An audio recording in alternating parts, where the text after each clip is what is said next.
a PhD. And that is so we can hear of the challenges faced by the youth of today and how they propose to confront them and fight for and achieve gender equality in the coming years. Welcome all of you. And let me thank NEAD, Nil Education and Aid Association from Turkey, for both inspiring and organizing this event. We all know the grave tragedy that has befallen the southern part of Turkey and part of Syria over the last month, which has taken more than 40,000 lives, rendered hundreds of thousands of people homeless, and wreaked destruction that will total many billions of dollars and take many, many years to rebuild.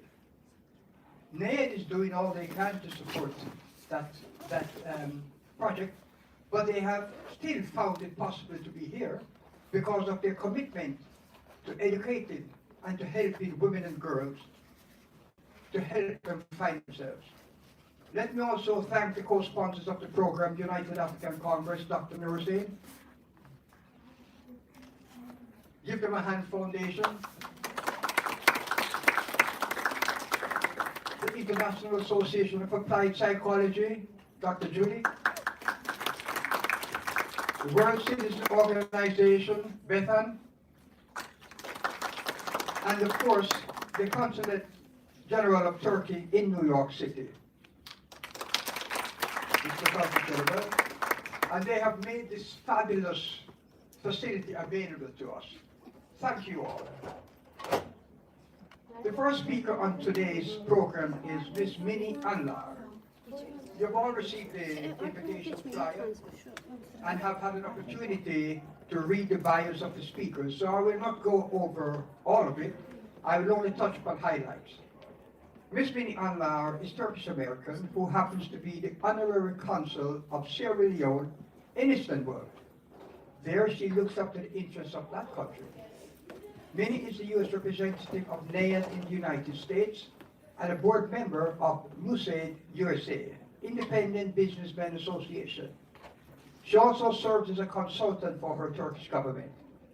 She is a successful businesswoman in this country, where she owns and manages a travel agency, World of Travel Inc., and which, in addition to travel, she provides VIP services to travelers. Without further ado, may I have you here, Billy?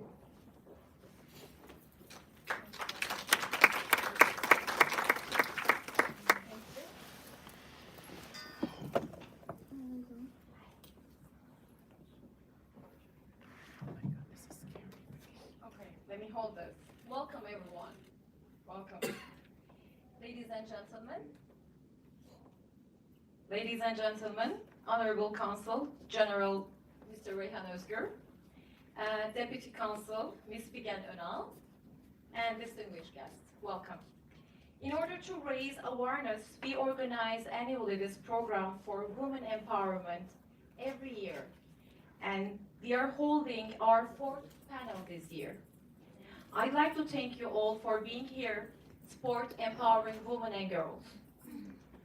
As we all know that one of the largest earthquake, 7.6 magnitude, struck southern part of Turkey and part of Syria. I'd like to talk about it a little bit. It's more than 45,000 of people lost their lives in the area. It affected 410,000 of square meter area, which is larger than many countries. This disaster hit so bad, 11 cities in Turkey, destroyed most of the cities. We received huge help, support from many countries, yes. Turkish citizens get together with government, Turkish government and Turkish non-profit or NGOs. Some of us opened our houses, homes for people from earthquake area. Some of us sent medical items, whatever we can do to the area. Turkish government and Turkish foundations done amazing work and collaboration. We act like one. It was one of the largest disaster for the last 100 years, and Turkey faced this kind of disaster, and we know how to manage next time. I don't wish any nation to leave this. Turkey is already start to lick the wound, but of course, we still more help to develop back 11 cities. People still staying in the tents, and still they need a lot of items to be able to live. In the program invitation, we have donation button. Please do donate for Turkish people, for Turkey. You have this donation button on your invitations. Any kind of donation will be appreciated from my people.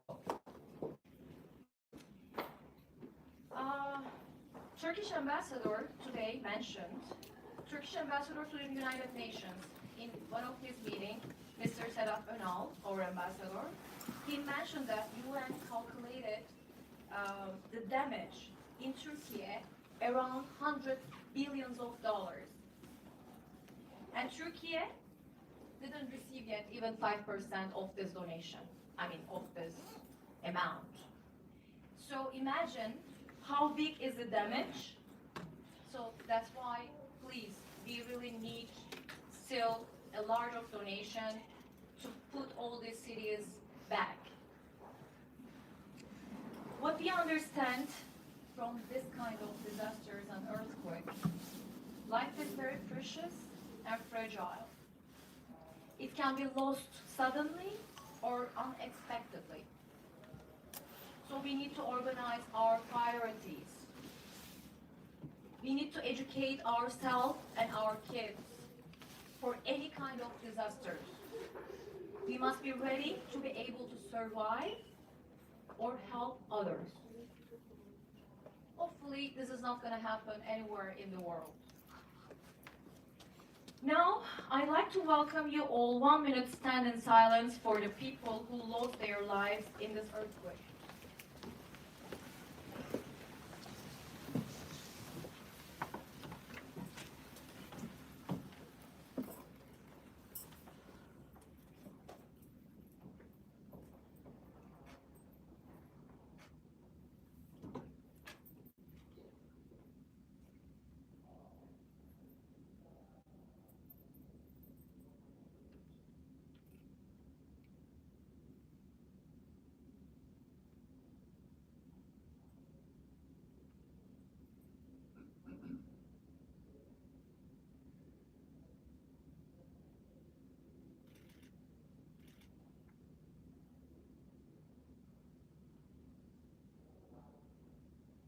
Thank you. Thank you so much. We have here today phenomenal speakers and amazing mentors on their professional areas.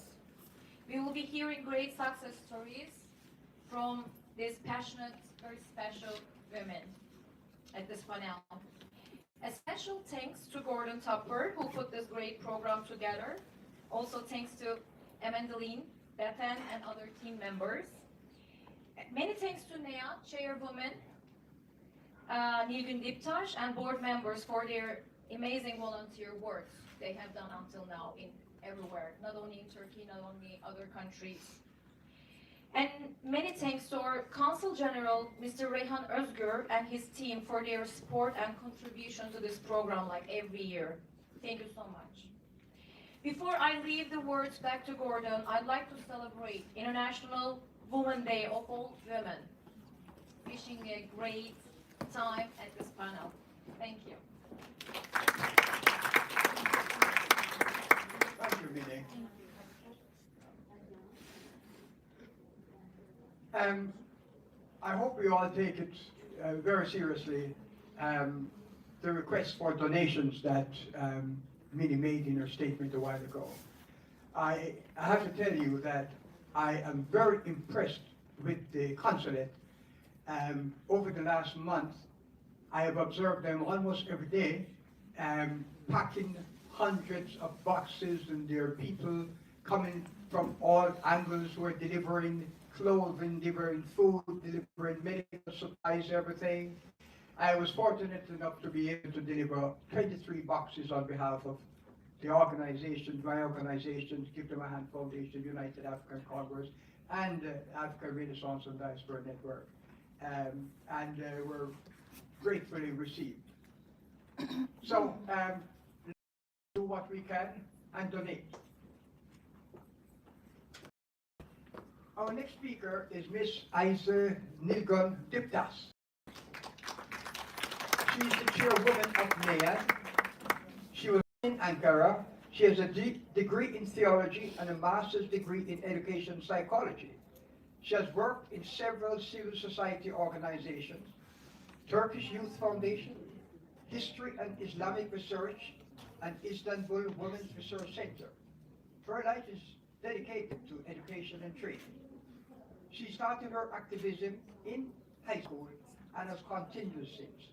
She founded this team, and I take great pleasure in inviting Ms. Diptas to the podium.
Çok kıymetli misafirler, bugün değerli etkinlikte derneğimiz olan Nil Eğitim ve Yardımlaşma Derneği, kısaca NEAD Yönetim Kurulu Başkanı olarak aranızda bulunmaktan büyük mutluluk duymaktayım. Öncelikle bu önemli organizasyonda emeği geçen herkese ve katılımlarınız için sizlere teşekkür ediyorum. Dear distinguished participants, today I'm very glad to be here at this distinguished event as the chairwoman of NEED Education and Aid Association. First of all, I would like to thank you everyone who contributed to this significant organization and to you for your participation. Konuşmama başlamadan önce 6 Şubat tarihinde Türkiye'de yaşanan ve Suriye'yi de etkileyen büyük afet nedeniyle hayatını kaybeden binlerce vatandaşımıza Allah'tan rahmet diliyorum. Yaşanan bu afet sonucu din, dil, ırk demeden bir araya gelerek bölgeye yardımlarını ileten tüm yardım kuruluşlarına da ülkem ve NEAD adına teşekkürlerimi sunmak istiyorum. Before I start my words, I would like to send my condolences to the thousands of citizens who lost their lives on February 6th due to the catastrophe in Turkey, which also affected Syria. On behalf of my country and NEAD, I would like to express my gratitude to all the aid organizations that came together without discrimination of religion, language, and race to provide aid to the region after this disaster. kadınların ve kızlarımızın geleceğimiz olduğunun ve bu geleceğin inşası içinde gereken en temel taşın eğitim olduğunun hepimiz bilincindeyiz. We are all aware that women and girls are our future and that education is the cornerstone for building this future. Bizler bu bilinçle 2015 yılında Nil Eğitim ve Yardımlaşma Derneği'ni kurarak kadın ve erkeğin toplumsal yapıda birbirini bütünleyen rollerini kavrayan toplumlar gelecekte diğer toplumlara üstünlük sağlayabileceklerdir düşüncesiyle NEAT gönüllüleri olarak yola çıktık.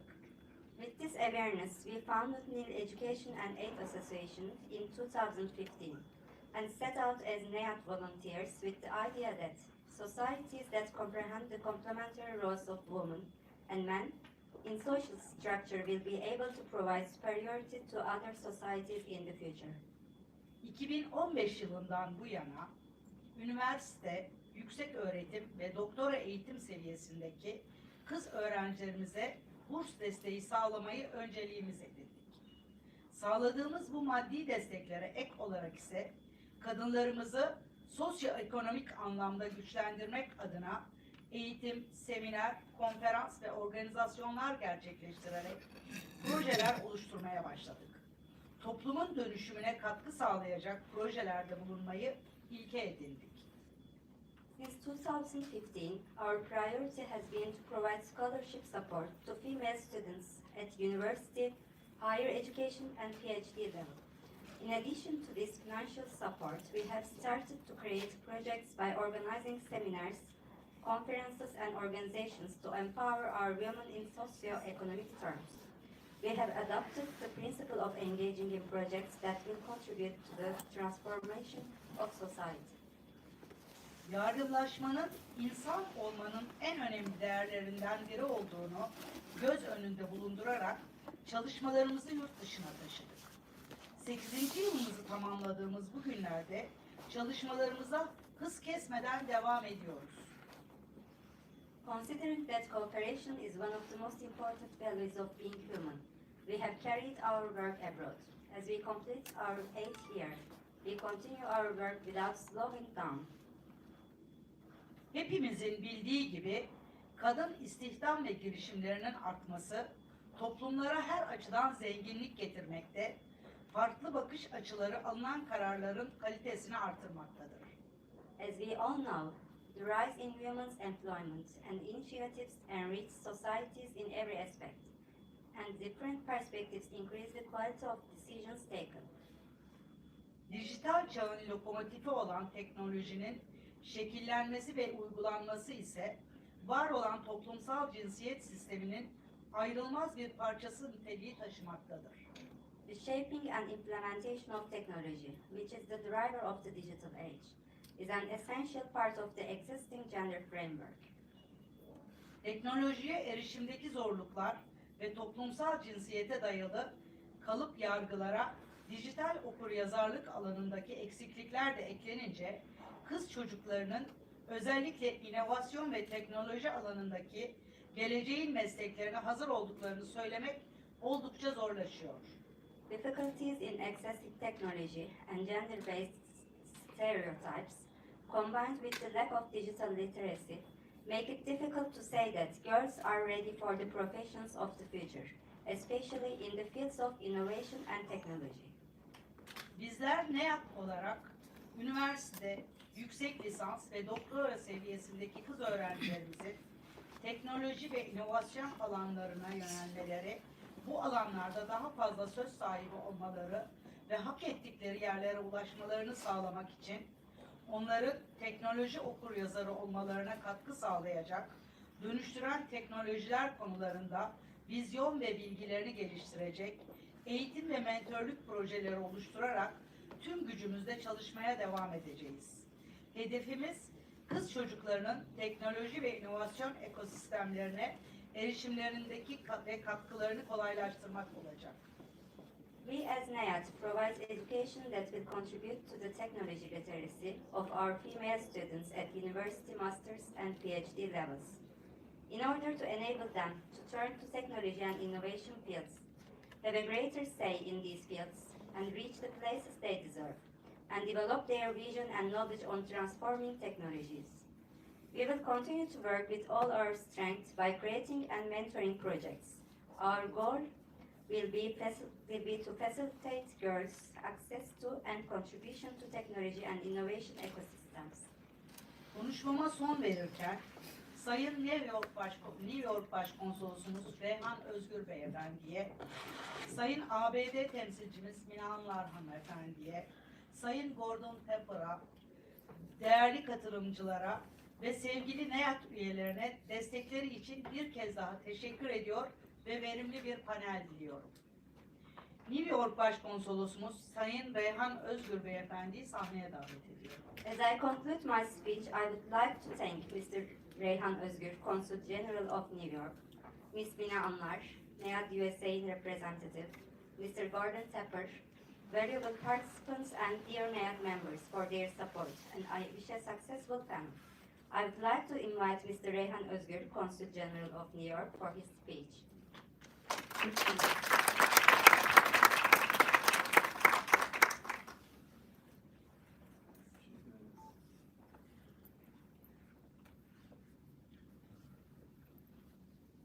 Yes, hello.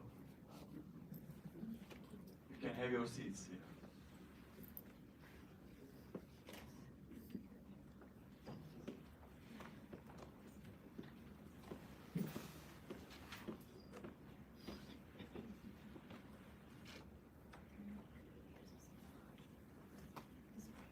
Hello everyone. Welcome to beautiful Turkish House.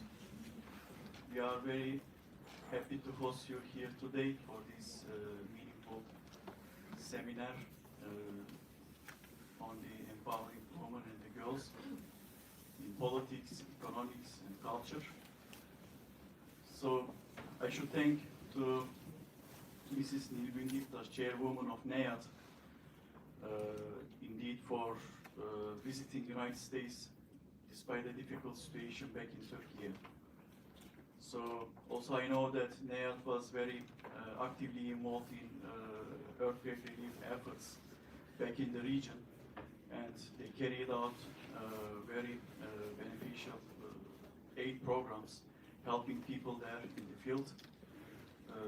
Despite this, they were able to make it today to come to the United States and New York and attend the meetings here, which is also very important, I believe, in the sense that it's almost a month over the devastating earthquake. So we are talking about the casualties, we are talking about our losses, but at the same time also we are focusing on reconstruction, redevelopment of the region, which also we need your support, the international support for that. We mentioned about the support of the Turkish American community in New York, how they were engaged in the relief efforts, in collecting the aid materials, and also as the consulate from New York, we were engaged or responsible to send them, to transfer them to Turkey. And proudly I should say that so far we have shipped more than 500 tons of relief materials. And from this part of the ocean, from the overseas, it is the largest amount after the Europe. And as you know, there are some opportunities from Europe to send the materials both by road or by the ships. But from the United States, it's really difficult to send all those materials very effectively to Turkey. And so far we were able to do that. And the Turkish American community was totally united in relief efforts, which we were very happy and proud of it. And also our American friends, they never left us alone. And we are very grateful to them as well for supporting us in any terms, in-kind materials, in monetary donations, which the monetary donations is making a direct impact in the field, which is more effective than the in-kind donations compared to in-kind donations. So the community is united, but we are in a second phase right now. We are in a phase to reconstruct, we are in a phase to redevelop the region. And as we are celebrating the International Women's Day, indeed, we need the women's support. We need to empower the women in order to redevelop the region. We need to empower the women. We need the leadership, women leadership in the region, in order to heal our wounds very fast. Otherwise, without the women involvement, without the women leadership, without the women taking place in decision making there in the region, in economics, in cultural life, the relief efforts or the reconstruction will take much more time. So this seminar is very timely in this sense when we think of the disaster that we are facing back in Turkey. And I hope that especially the NEAD representatives, our representatives from Turkey, they will be able to make a good exchange of views with you, with our American friends and the other representatives of NGOs in New York. And they will take the most good, the most needed views and the recommendations from here, and they will carry them to Turkey to implement in the region mostly first. And then also they will share, you will be sharing among yourselves the best practices that you developed so far. So once again, I would like to celebrate your International Women's Day, and I hope that this seminar will be having a very meaningful results for all of you. And again, we are very glad to host you in Turkish House. Thank you very much for attending. Thank you. Thank you, Mr. Consul General. I must say, our experience yesterday and today, we had a very warm reception by the Consul General yesterday, and of course, the wife of the ambassador of Turkey to the United Nations.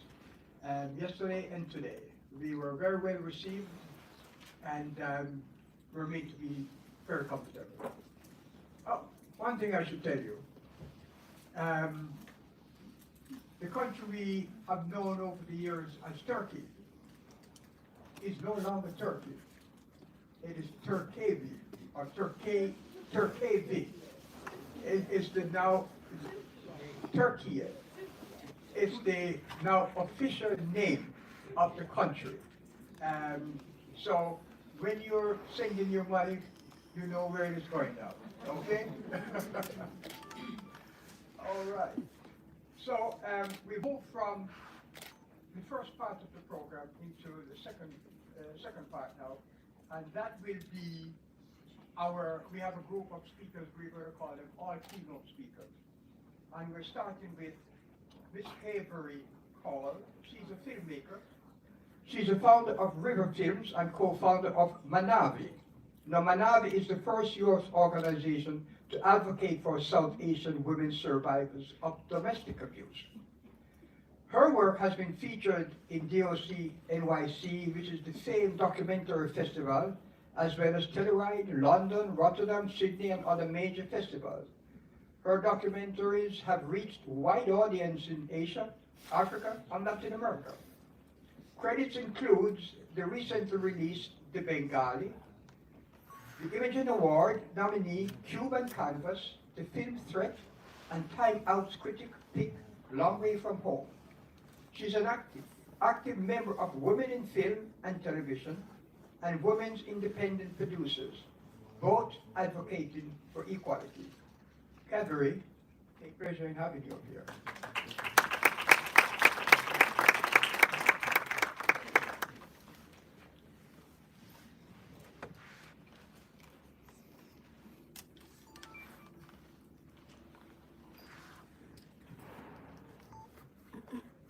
Good afternoon.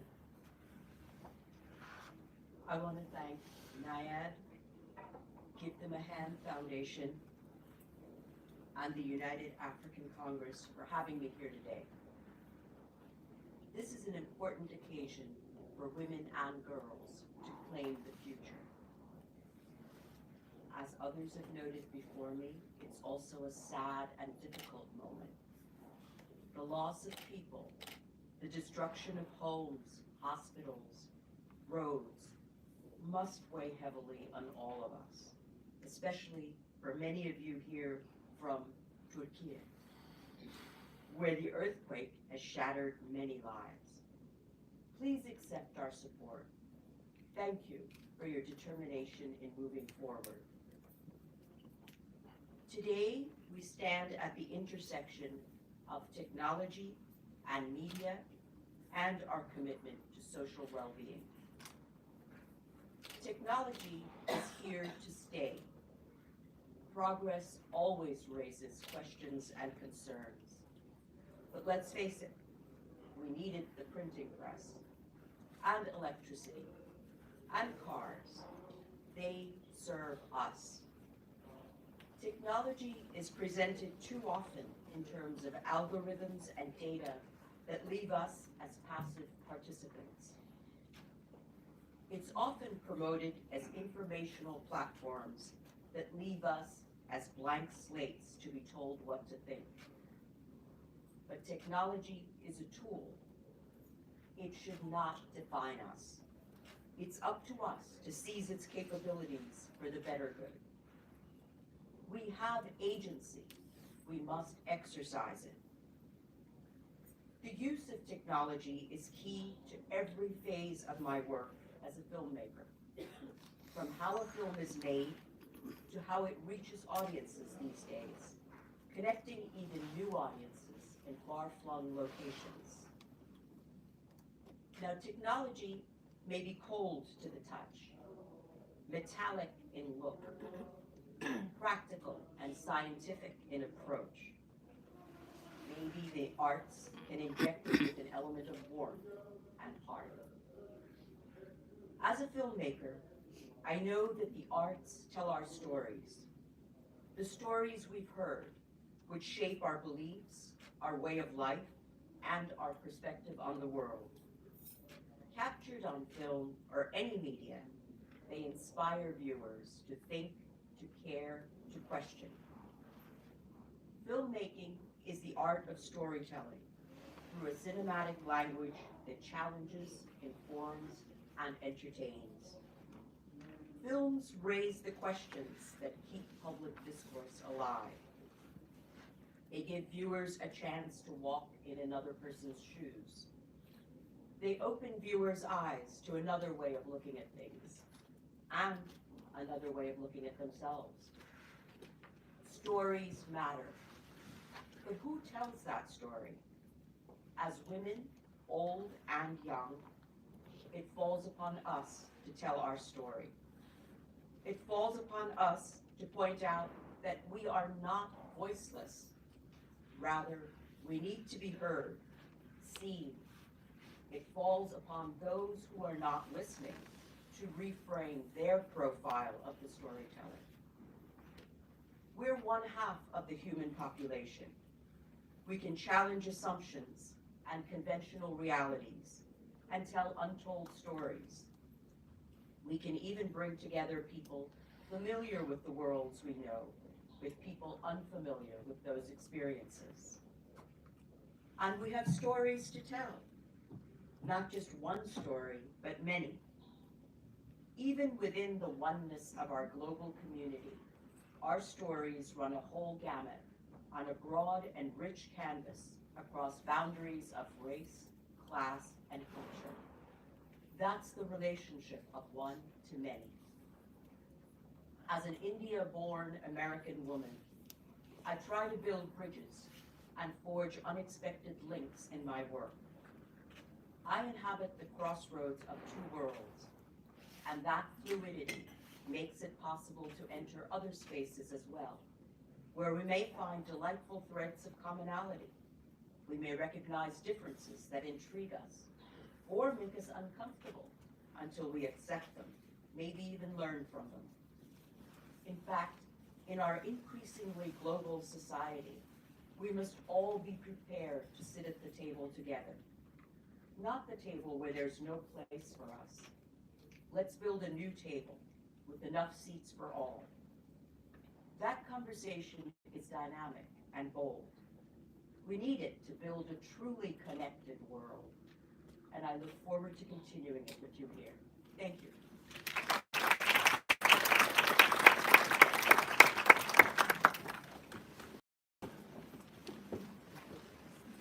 Thank you, Calvary. Very interesting, eye-opening remarks you made. I like the description of technology,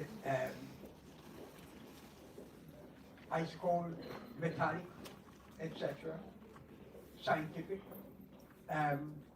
It is the way many of us see technology, and not all of us are comfortable with technology.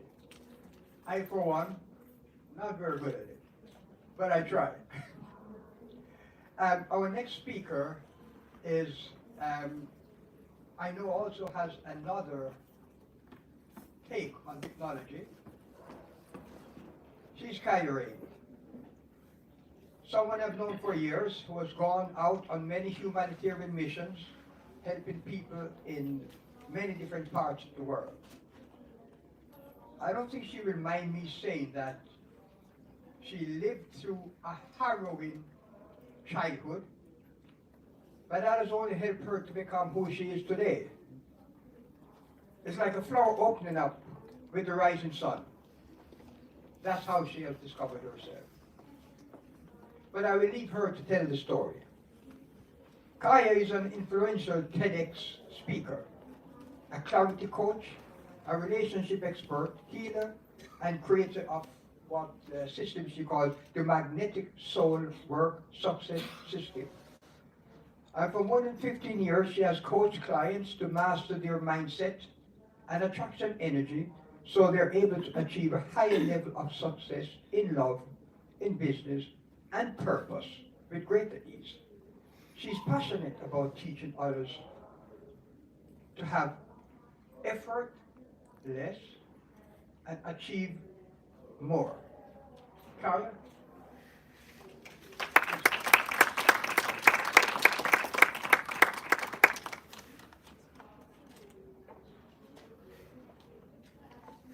Good afternoon, Consul General, distinguished guests.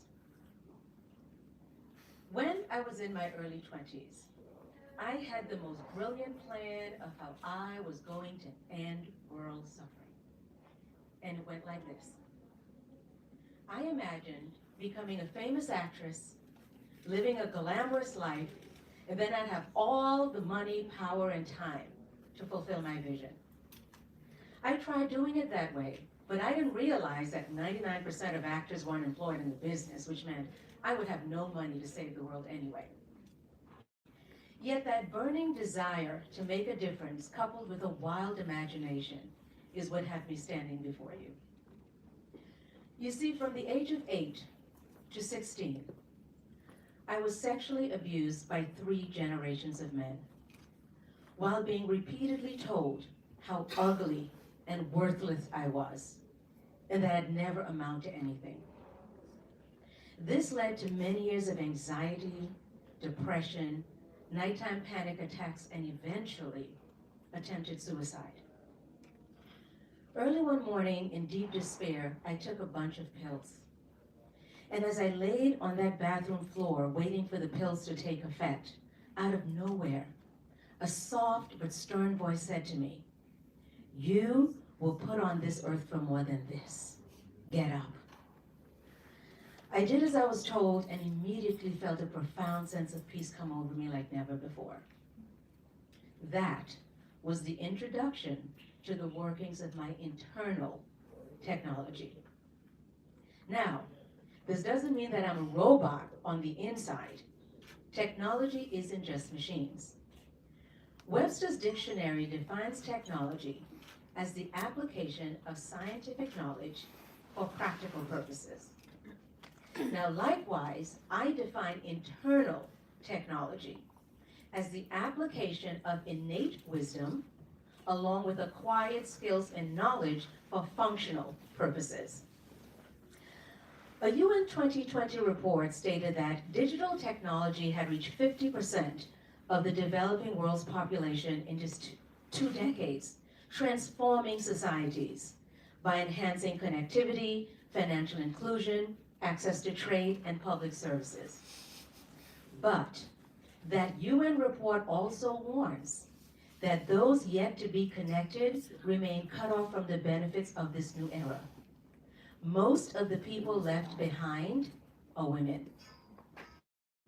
Globally, the proportion of women using the internet is 12% less than that of men.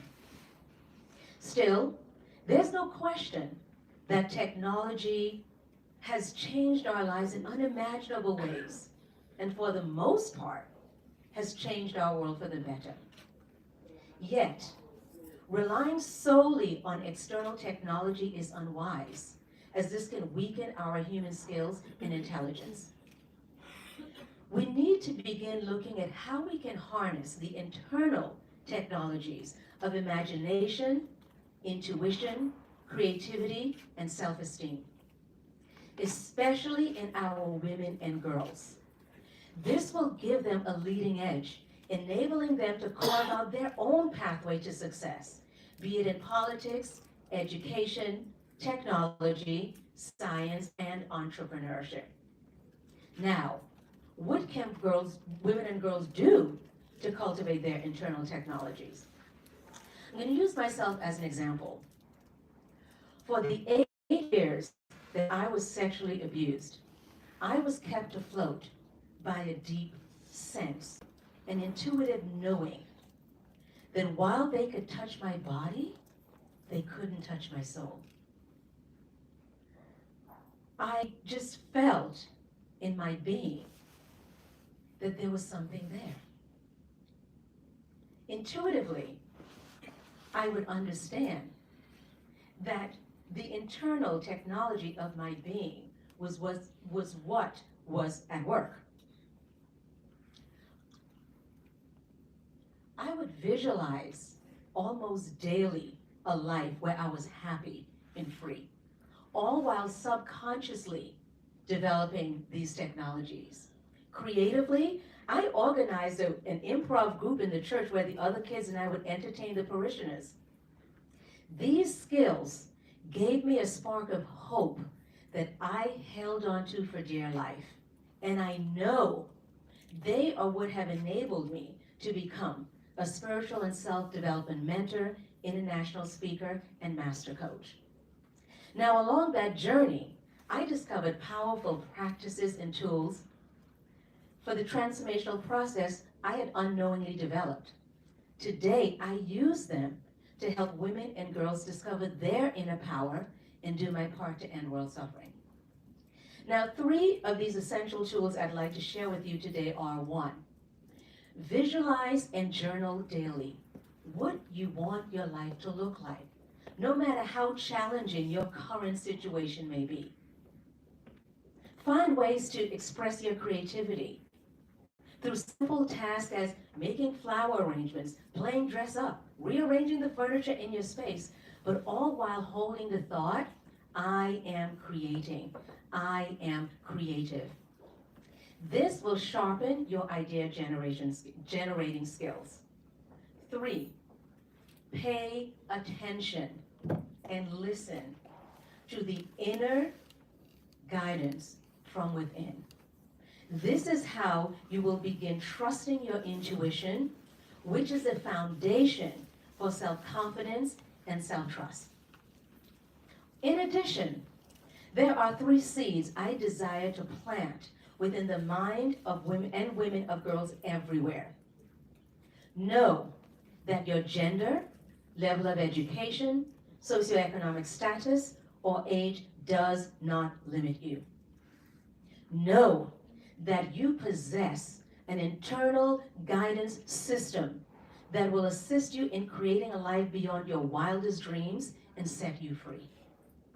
Know that these qualities are yours, they are free, and can never be replaced by technology or taken away by someone else. And for those of us who are in a position of influence in teaching, what can we do? Create a safe space for women and girls' dreams and imaginations to be expressed. Make self-belief and self-worth a part of the learning curriculum. Encourage the developing powerful internal technologies of imagination, intuition, creativity, and self-esteem. As women, these are some of our most valuable assets. You know, Oprah once said about her Growth Leadership Academy in South Africa, not only do they need to change the trajectory of their lives, but they need to change the trajectory of the belief of everybody in their community. And I would venture to say, by cultivating their internal technologies, not only is it possible, it's inevitable.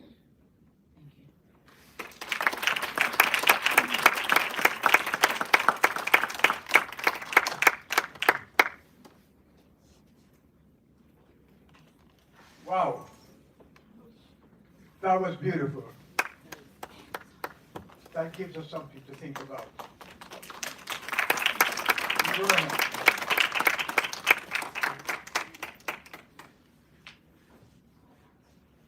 I think the next speaker we have, her name is Krista Kim. She is actually, her presentation is going to be by Zoom or video. We have been trying to work this out. She has a project in Paris that she's developing, but we think she has so much to offer in this digital era that we are making every attempt to have her. Do we have her? Not yet. Okay, all right.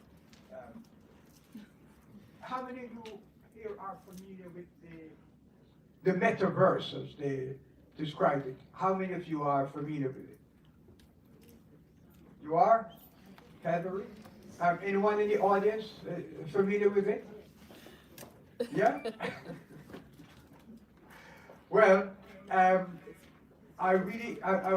really hoping to hear more about it from Krista, as I know very little about that. I remember going to an event and they stuck something on my face, and it was a little problematic. I couldn't walk around without falling.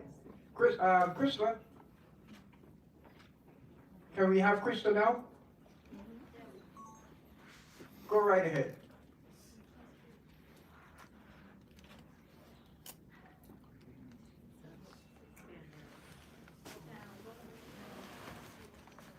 We don't have the audio.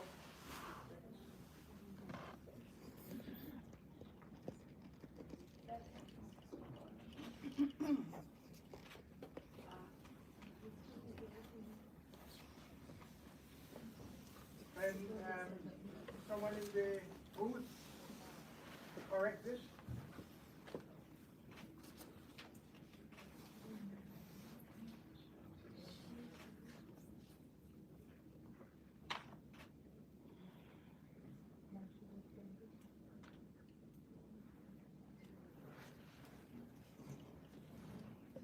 All right.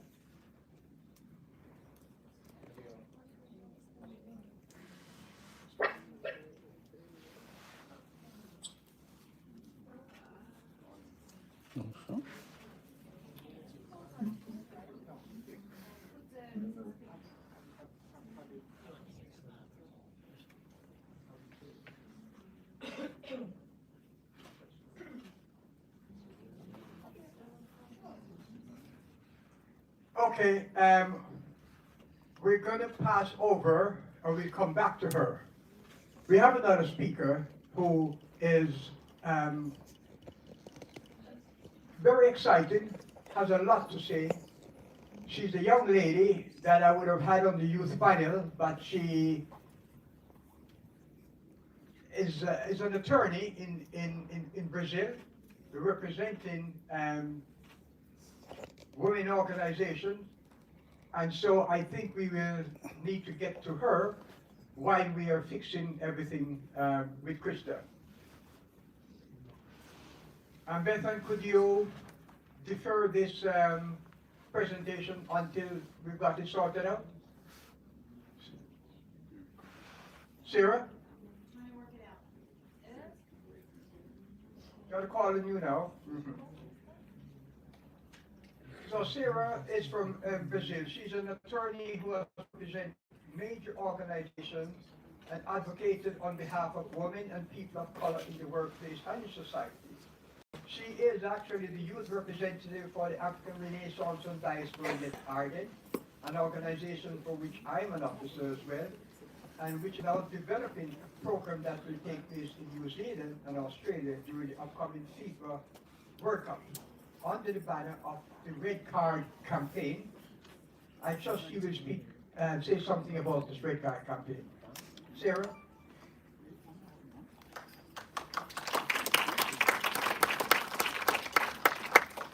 Good afternoon, everyone. It's a pleasure to be here with you. I would like to thank and give them a hand, NIAIDA, the United African Congress, and the Turkish House for this opportunity.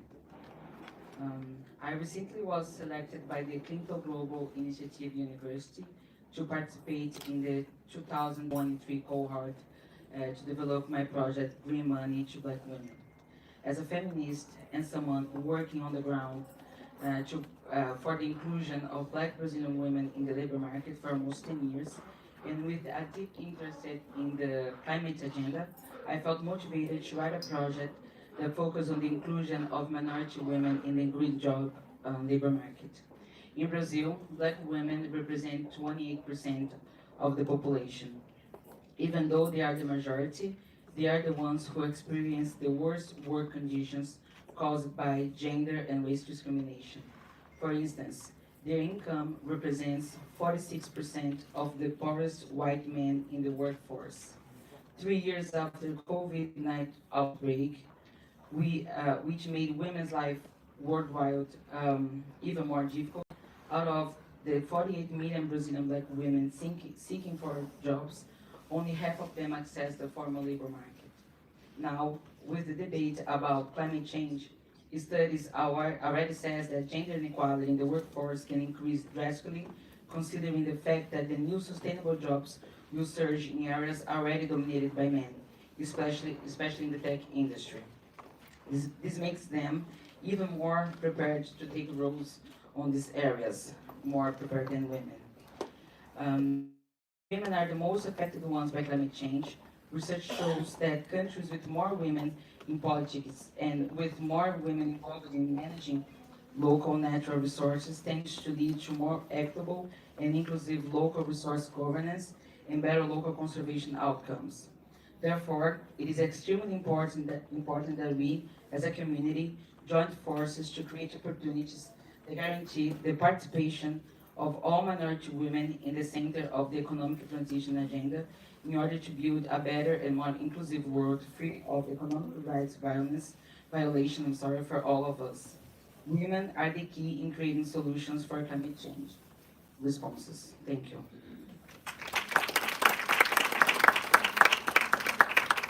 Thank you, Sarah.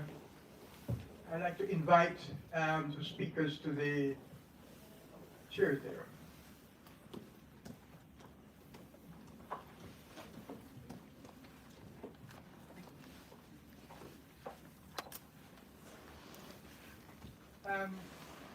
Whenever Krista is able to join us, we will bring her in. But right now, I believe we have heard some very interesting statements by the speakers, and it's time that we pose some questions to them. And hello, testing 1, 2, 3. Okay, all right. Go right ahead.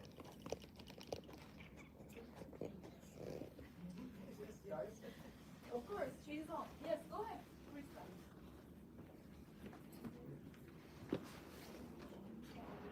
Hakan söyler misin? Yes, ready.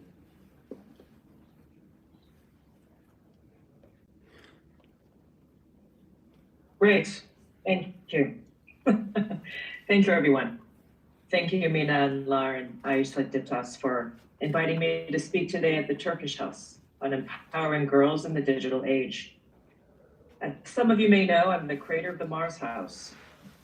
The Mars House is an immersive Zen destination in the metaverse where you can relax and escape the stress of the real world on a platform called spatial.io. I created the Mars House during the height of the COVID crisis because I wanted to create a house of healing and meditation that I could visit in virtual reality in March of 2020. Now, let's talk about the mental health crisis at hand. According to the WHO, depression is the leading cause of disability worldwide among females aged 15 to 19 years. In the United States, an estimated 19.4% of females aged 18 to 25 years experience a major depressive episode in their lifetime. Suicide is a leading cause of death, and eating disorders, anxiety, self-harm, and opioid use are on the rise amongst our youth.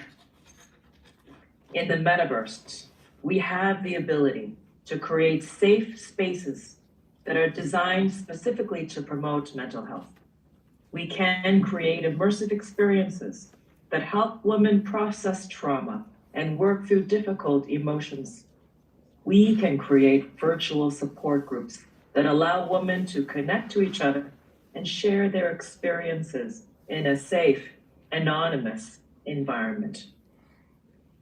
Web3 is the next generation of the internet, built on decentralized technologies such as blockchain and distributed computing. It is designed to be more open, transparent, and democratic than the current Web 2.0. Web3 is the potential to be an opportunity for women in several ways. Firstly, the decentralized nature of our Web3 creates opportunities for women to participate in the development of the internet and to contribute their ideas and perspectives. Secondly, Web3's transparency can help to reduce bias and discrimination, which can empower women to hold organizations accountable and promote more inclusive and diverse practices. Finally, Web3 is creating new opportunities for women in business, finance, art, and other areas. For example, according to a recent report by Consensus, a leading blockchain software company, women are already making significant contributions to the Web3 ecosystem. The report found that women are involved in the development of decentralized applications called dApps and in the creation of NFTs, among many other things. Women are also playing an important role in the governance of Web3 platforms, such as through participation in decentralized autonomous organizations called DAOs. The metaverse is a virtual world where people can create immersive experiences, connect with others, and explore new opportunities. The metaverse has the potential to be a force for women's mental health, providing them with safe and supportive spaces, immersive experiences, and AI-generated artwork known as cyberceuticals. The metaverse can also provide women with a sense of community and belonging, which is especially important for those who may feel isolated or marginalized in the real world. The metaverse can also challenge traditional gender stereotypes and provide representation of women in media and art. Zero.xyz is a metaverse innovation lab that I founded, and I am partnering with my friend, Dr. Srini Pillai, a Harvard psychiatrist and neuroscientist, to pioneer science-backed immersive experiences in the metaverse to alleviate mental health problems. We believe that the metaverse is a solution to the global mental health crisis, especially for those most vulnerable and suffering, young females. Scientific studies have shown the potential benefits of immersive technologies like the metaverse for women's mental health. For example, a study published in the Journal of Cyberpsychology, Behavior and Social Networking found that virtual reality can be an effective tool for reducing stress and anxiety. Another study published in the Journal of Frontier Psychology found that immersive technologies like the metaverse can promote positive emotional experiences and help to alleviate negative emotions, such as loneliness. When we bring these two technologies together, the potential for empowering women is even greater. Both Web3 and the metaverse are built on decentralized technologies, which means that they are not controlled by a number of powerful companies. This creates new opportunities for women to participate in the development of these platforms and to contribute their ideas and perspectives. Both technologies are also designed to be more transparent than traditional platforms, which can help to reduce bias and discrimination.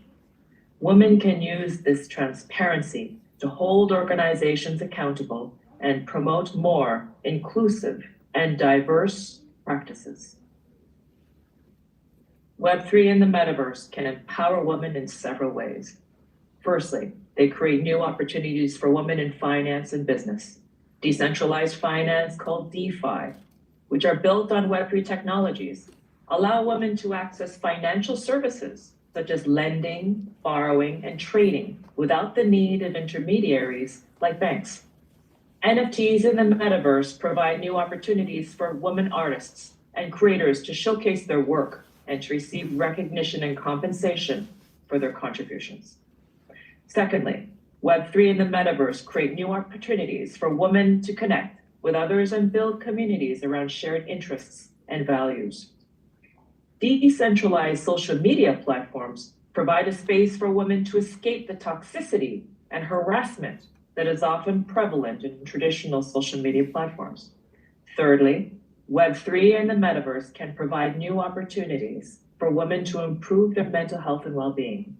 Immersive experiences in the metaverse, such as virtual reality, can promote relaxation, mindfulness, and other mental health benefits.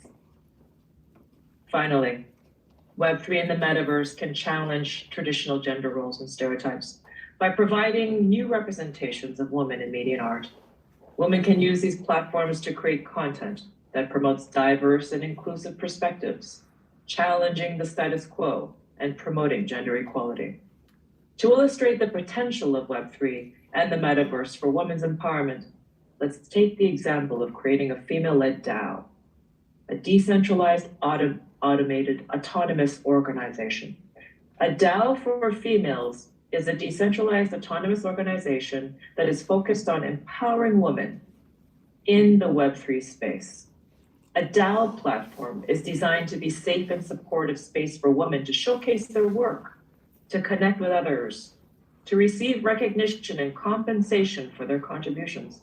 A female DAO is just one example of how Web3 and the metaverse can create new opportunities for women to participate in the digital economy and to promote their perspectives and ideas. In conclusion, Web3 and the metaverse have the potential to be powerful tools for empowering women. By embracing these technologies and contributing their perspectives and ideas, women can help to shape the direction of the internet and promote more inclusive and diverse practices.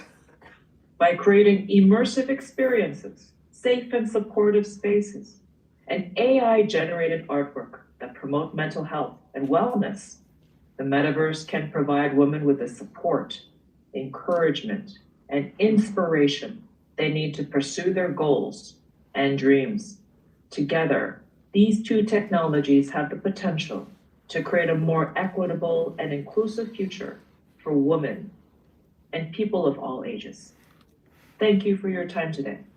I hope that this presentation has inspired you to explore the potential of Web3 and the metaverse to empower women.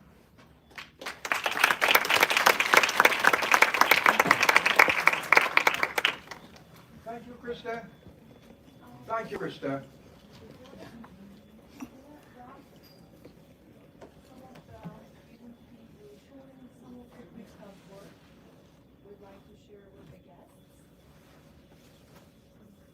Okay, we are going to show some of our work. Okay.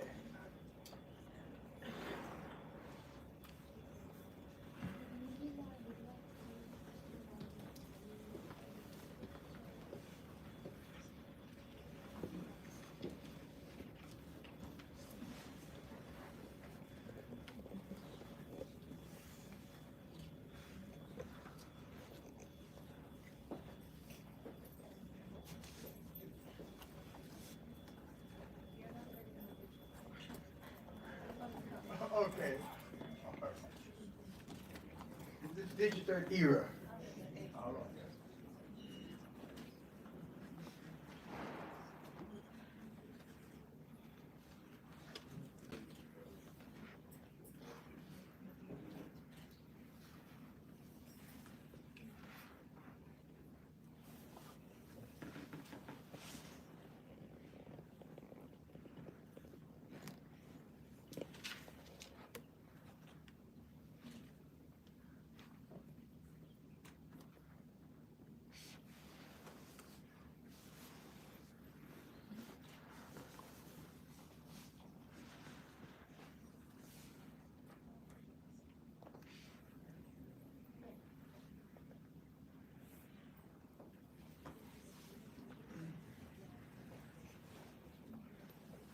I don't know if that's what we are supposed to be seeing, or or it's not quite here yet. But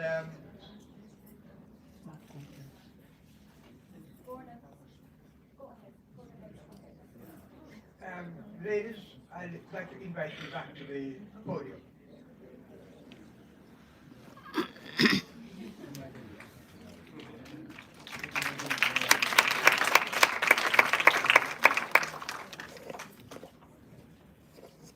Cavalli, I'm going to start with you. Okay. Can you talk about your experiences with technology and what impact it had on you personally? I've had many experiences with technology.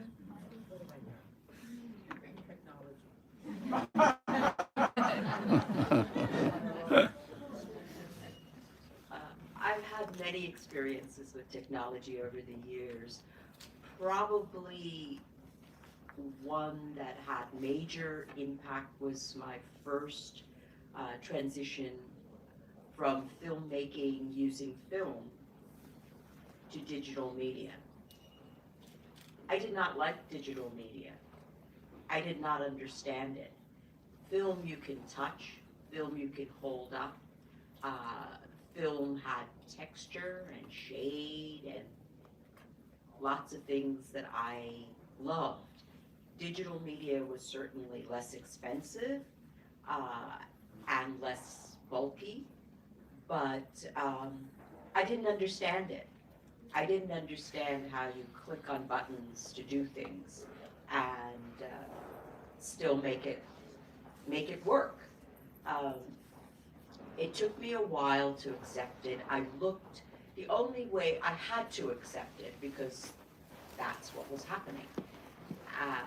But the only way to do that was for me to look at a lot of work done digitally. And some of you, I think, probably weren't around when we worked in film, so you don't know why I was so thrown by digital media, but bear with me.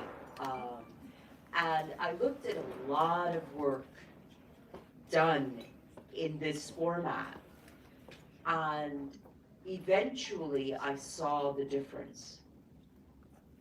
And that's a lesson I've carried with me throughout my professional life and my personal use of technology. I learned that digital media worked in the hands of people who knew how to use it, which was back to the way I worked in film. If someone knew the craft of cinematography, they could use the same digital media to produce the same quality work as they'd done in film. The same with sound, the same with music. And once I realized that I did not lose my human connection to talented, skillful collaborators, I was all set. And that's the impact it had on me, learning that it's a tool.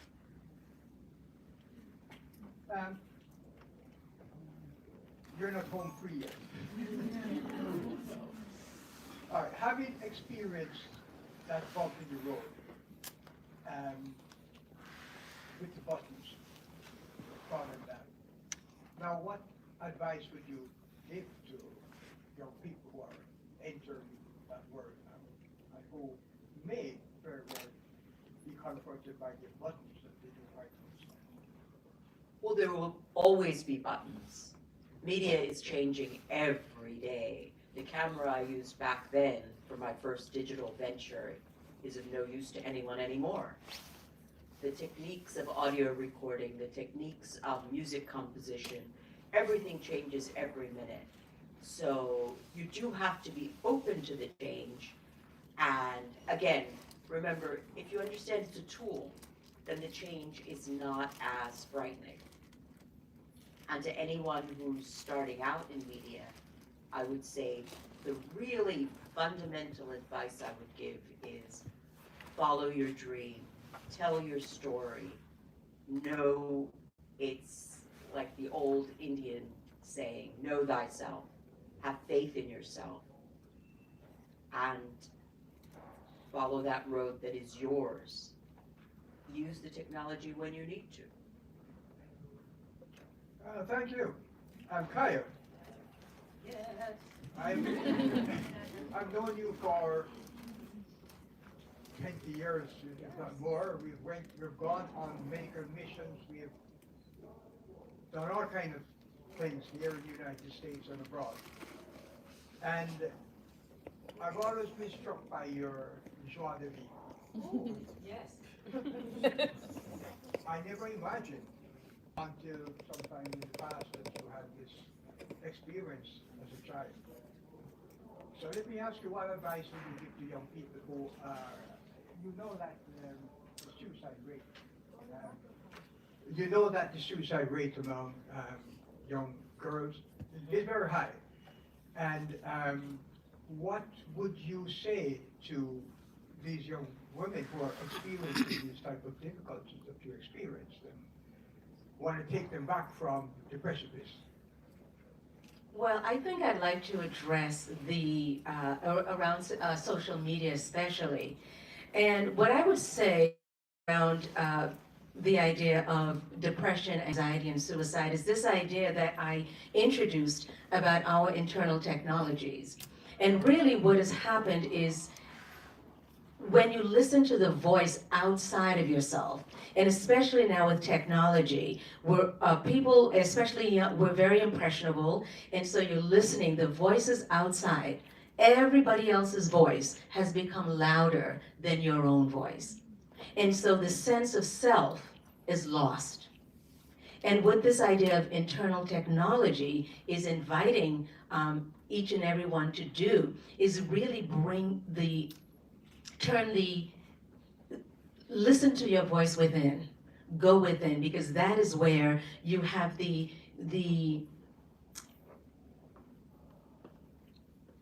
solution. Everything is here. And when we think of technology, I think it's social. So we've all become socialized, right? And it's all external. But this idea, and that's all it is, it's really just a disconnection from the soul and from the self. And so changing the narrative from so much focus on the problem, but more on the solution, and bringing that, making that more of the, bringing that more present, because we hear about the problem, the solution. Go within, go within. I think the more that is spoken about, the more that is shared, the more people start to hear that, then it'll become more, oh, I have to share this one thing really quickly, and I'm going to mention Oprah again. But Oprah had mentioned about, I guess, a relative that she had. And this relative of hers was a D student, was a CD student.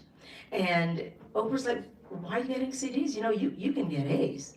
And Oprah said, you can do that. Well, she started getting A's. And Oprah asked her, what changed? And she said, I never knew I could. Right? And so what we're needing to have happen now is to let young people know, you know what? They could. The power that you have within you, that internal guidance system that you have within you is more powerful, more profound than anything out there. And so that's what I would say.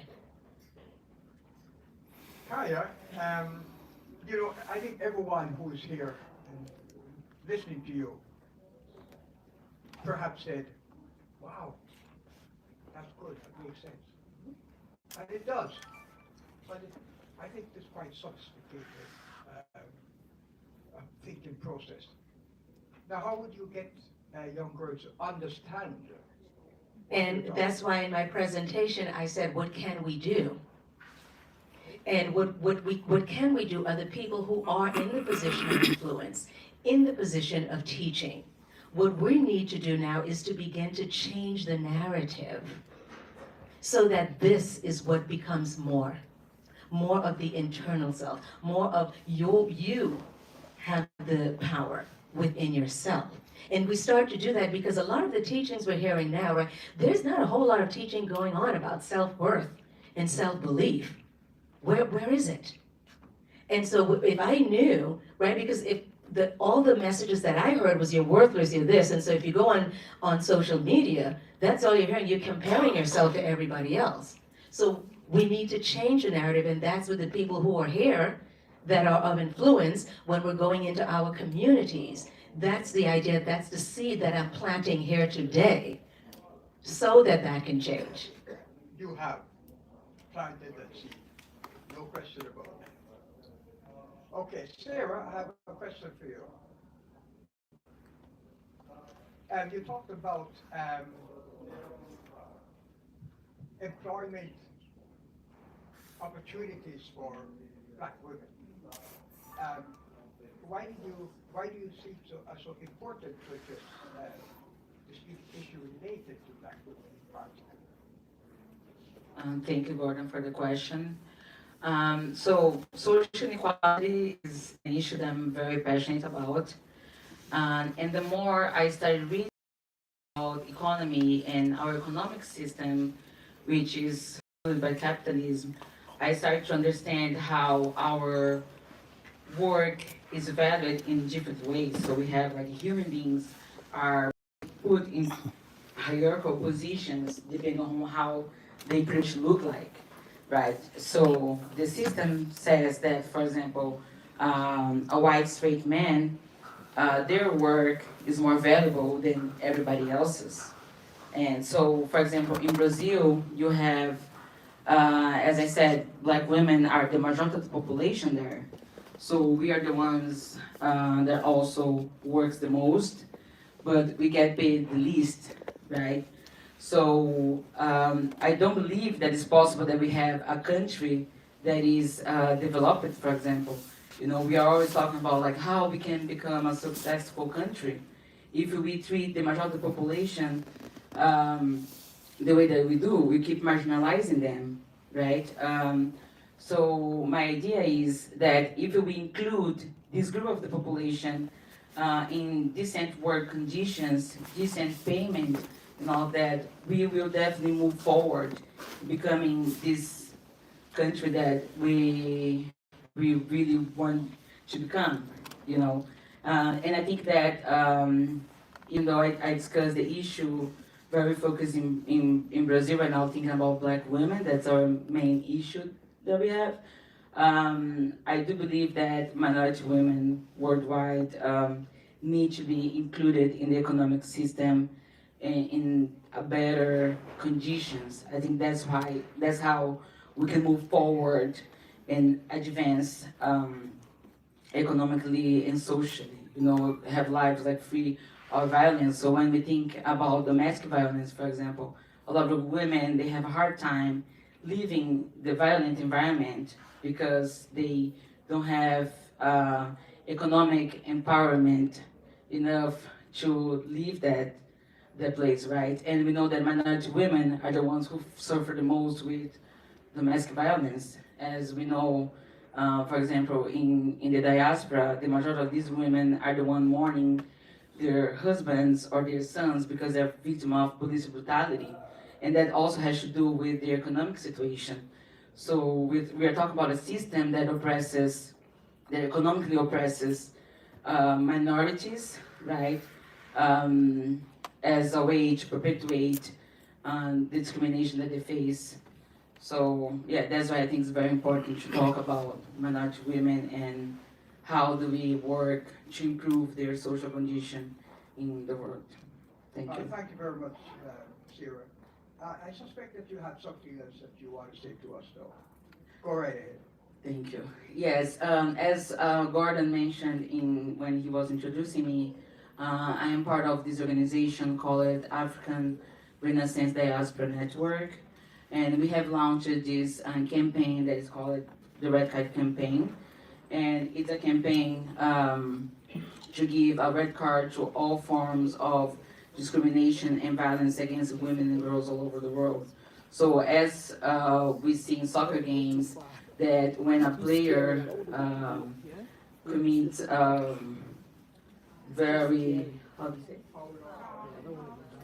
foul violation, the judge gives them a red card, and sometimes they even are invited to leave the game. This is a symbolic form to say to all abusers out there that it's not okay to commit violence or discrimination against women and girls.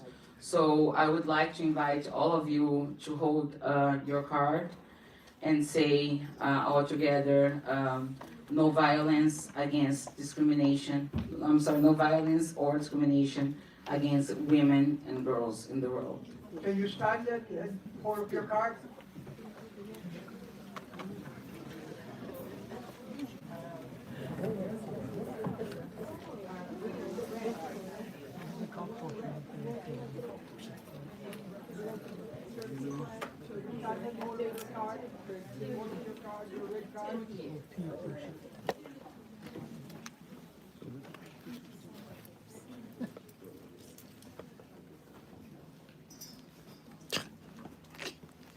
Already.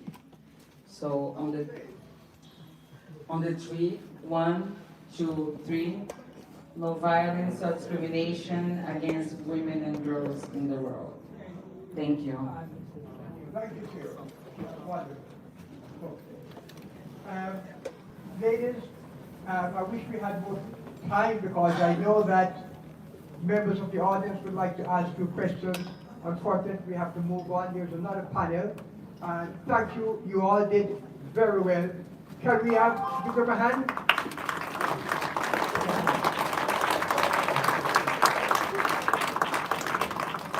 Wow, yeah, you're all fantastic.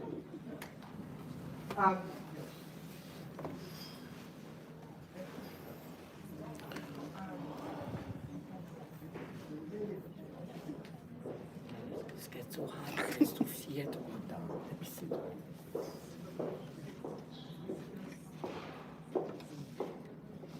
I'd like to invite our General Counsel, Mr. Rehan Özgür, to the stage. We have some gifts to our speakers and panelists.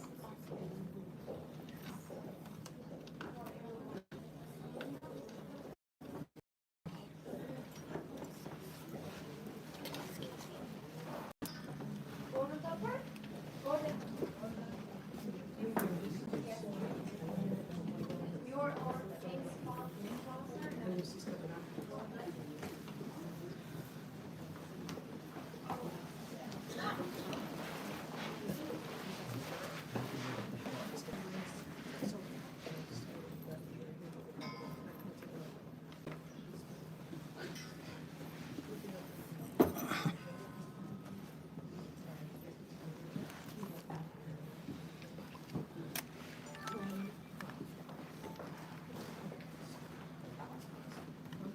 Thank you.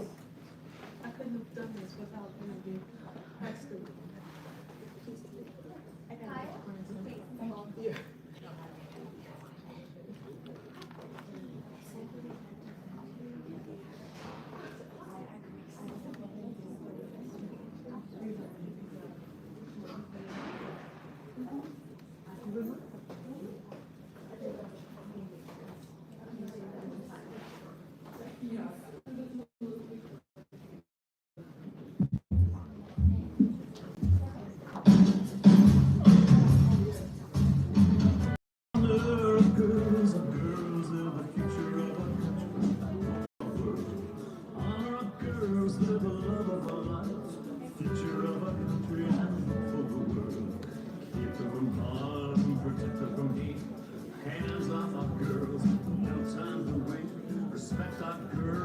Support them each day as they build their systematic for our world. Everyone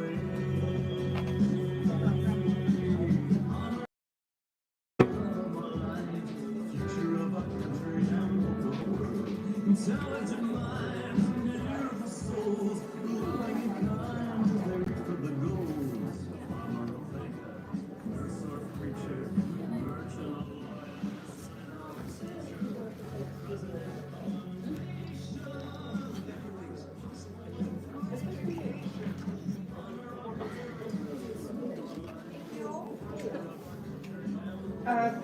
we hear that song from the top? Hello? Control room? Yeah.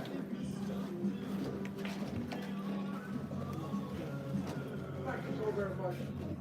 Thank you for everything, for making the space available to us.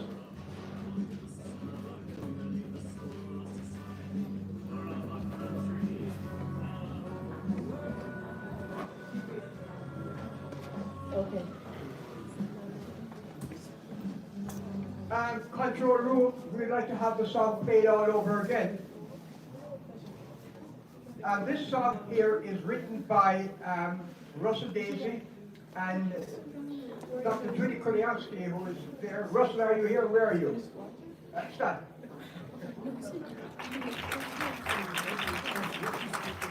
He is and produced it and performed it. Right.